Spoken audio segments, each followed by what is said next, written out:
155 patients guyanais évacués en urgence depuis le début de l'année.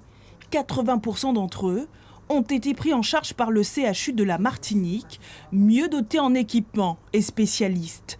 Une coopération sanitaire entre les deux régions qui doit prendre de nouvelles formes pour mieux répartir les moyens.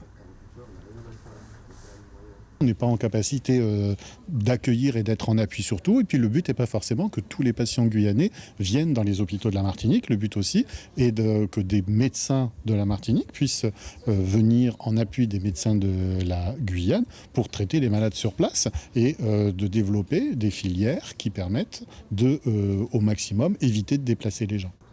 En mai dernier, des actes de cardiologie interventionnelle ont pu être menés à l'hôpital de Cayenne avec des équipes locales et appuyés par des professionnels de la Martinique. Une grande première, une amorce pour la filière cardiologie.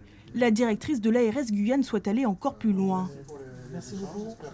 Nous avons notamment l'intention de travailler sur les filières de cancérologie, que ce soit pour les adultes et même peut-être pour les enfants, puisque finalement, si nous avançons tous ensemble, Martinique, mais aussi Guadeloupe et la Guyane, alors nous avons une population qui est suffisamment importante pour pouvoir commencer à demander à nous équiper ici dans les départements français d'Amérique de matériel par exemple de très haut niveau et ne pas voir sans arrêt partir nos patients vers la métropole. Une façon de réduire les évacuations sanitaires vers l'Hexagone, coûteuse pour l'hôpital de Cayenne et souvent éprouvante pour les patients. Pour l'heure, pas de signature de convention, mais un début de réflexion avancée. Suivez l'info sur Guyane la Première, télé, radio et internet.